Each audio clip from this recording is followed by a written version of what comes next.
এই 5টা ঘটনা শুনলে আপনার শরীর কেঁপে উঠবে।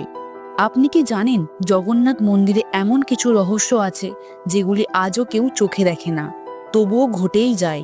1 নম্বর, প্রতি বছর রথযাত্রার আগে জগন্নাথ বিগ্রহে ঘাম জমে। না আছে এসি, না আছে হিটার, তবুও জল টপ টপ করে পড়ে। লোকেরা বলেন এটাই দেবতার প্রাণ চিহ্ন।